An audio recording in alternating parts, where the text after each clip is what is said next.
Bigo umano ang Sunshine Media Network International o SMNI na sumunod sa mga kondisyon kaugnay sa kanilang prangkisa.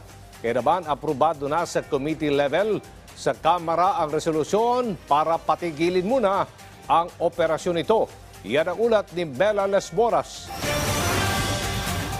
Lusot na sa House Committee on Legislative Franchises ang isang resolusyon na nananawagan sa National Telecommunications Commission na suspindihin ang operasyon ng Sunshine Media Network International o SMNI dahil sa umano'y mga paglabag.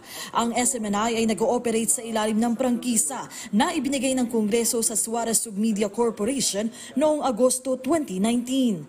Sa pagdinig ng komite kahapon, inaprubahan ni Committee Chair Gus Tambunting ang motion na pagtibayin ang House Resolution No. 1499 kaugnay ng mga paglabag ng SMNI sa termino ng prangkisa nito, partikular na ang pagpapakalat umano ng maling impormasyon at red tagging.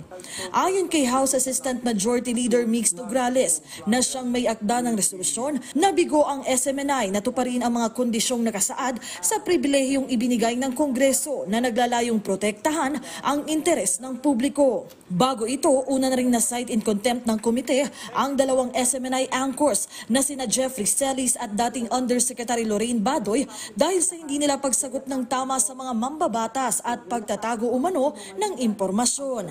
Dahil dito, nakadetain ngayon ang dalawa sa batasang pambansa at mananatili sa piitan hanggang sa maaprubahan sa plenaryo ang committee report patungkol sa isyong iniimbestigahan. He was allowed to speak. 4 times you asked the question. The Honorable Suarez asked the question 4 times. He refused to reply, and the Honorable Chanco even afforded him a executive session, and again he refused. So obviously he will refuse to answer any question that the Honorable Suarez will ask, and he would always cite a law which is unacceptable to this committee because it does not, it is not the intent of that law. Okay.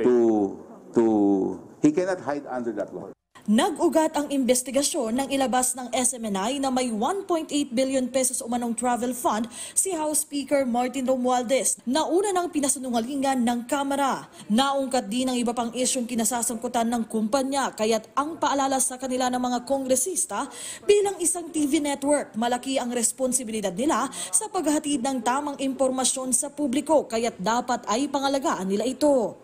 Ang SMNI naman, ipinagtanggol na rin ang kanilang panig kasabay ng pagtitiyak ng patuloy nilang kooperasyon sa Kamara. Mela Lesboras para sa Bayan.